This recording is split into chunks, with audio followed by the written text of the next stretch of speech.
message from one of the members of the Cambridge Youth. Reading from St. Luke chapter 16, verses 1 to 13.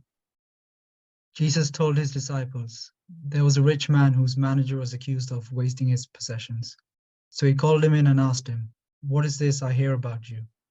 Give an account of your management, because you cannot be manager any longer. The manager said to himself, what shall I do now? My master is taking away my job. I'm not strong enough to dig and I'm ashamed to beg.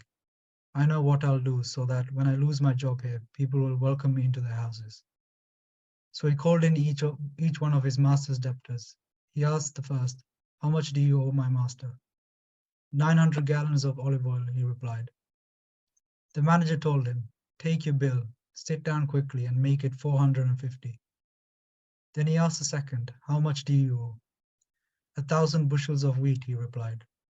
He told him, take your bill and make it 800. The master commended the dishonest manager because he had acted shrewdly. For the people of this world are more shrewd in dealing with their own kind than are the people of the light. I tell you, use worldly wealth to gain friends for yourselves, so that when it is gone, you will be welcomed into eternal dwellings. Whoever can be trusted with very little can also be trusted with much, and whoever is dishonest with very little will also be dishonest with much. So if you have not been trustworthy in handling worldly wealth, who will trust you with true riches? And if you have not been trustworthy with someone else's property, who will give you property of your own? No one can serve two masters. Either you will hate the one and love the other, or you will be devoted to the one and despise the other. You cannot serve both God and money. Barakallahu. Respected Achin, my fellow youth members, when you get time, search on Google, what is the most controversial parable in the Bible? Or what is the most misunderstood parable in the Bible? It is this, the parable of the shrewd manager. There's a reason for this, but we need to understand the story and context. Back then, managers were not paid hourly wages like managers now. No, they made money through commission. Let me explain. Back then, rich people gave out loans of wheat and oil to the poor.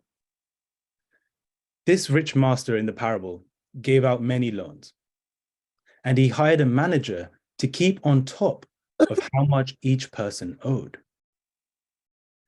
Say you owed £800 to the master, the manager would ask you to pay £1,000. And then he would pocket and keep the £200 and give the rest of the 800 back to the master. That's how he made money. And because he was unrighteous, he charged exorbitant, very high fees. And for this reason, people didn't like him. When he was fired, remember, he's quite smart. He realized he doesn't want to do any hard manual labor. And he realized he wouldn't get any sympathy or help from others because they didn't like him. He was money-minded, crooked, and unrighteous. So this is what he did. He told each individual that owed the master money to take off his commission from what is owed to the master. So if you owed £1,000, you now only owed the original £800 you borrowed. This way, everybody wins. The people that owe money were incredibly happy because they needed to pay back a lot less than before. The master was happy because he still got what was owed to him. And the manager was happy because people finally started to like him. They thought that he was the reason that they had to pay less. And for this reason, the master went up to him and said, well done. Well done. You're still fired, but well done. You acted cleverly, cunningly, to make sure that your needs were satisfied, but you didn't do it by harming anyone else. Here's the more confusing part. Jesus goes on to say, for the people of this world are more shrewd, more shrewd in dealing with their own kind than are the people of the light. The people of the world are the unrighteous, and the people of the light are the righteous. Jesus is saying that the unrighteous are better at dealing with other people than the righteous. Here's the thing, this parable is less about giving a message, but instead pointing out a fact of the world. Unrighteous people put their own security before anything else. And Jesus also says that's not necessarily a bad thing. It continues to say, I tell you, use worldly wealth to gain friends for yourself, so that when it is gone, you will be welcomed into eternal dwellings. So is it saying that you should use your money to make friends? No. Instead, Jesus is telling us to put our relationships first. Prioritize relationships in this world. Unrighteous people prioritize making friends, gaining relationships that benefit them. Here's the thing, good relationships are the key to long-lasting security. Realistically, the wealth we have today is temporary, worldly wealth, and is nothing compared to heavenly wealth. Jesus says, use the limited time you have on earth to develop relationships.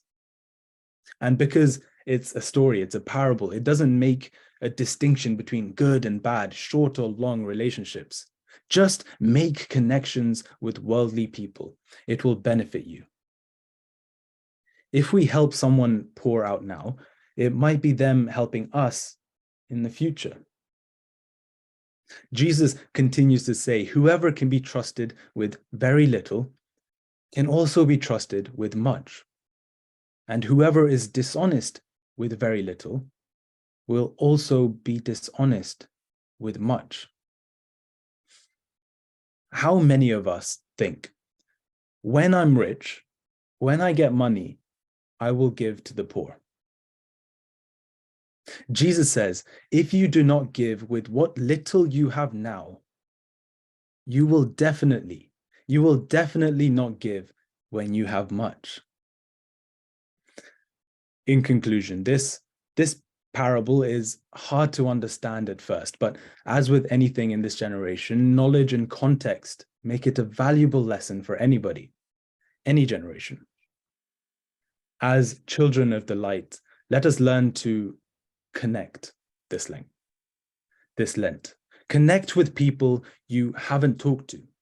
Forgive people who did wrong to you, and give to those who need you. After all, everything we have now is temporary, and our real wealth is with God. God bless you all.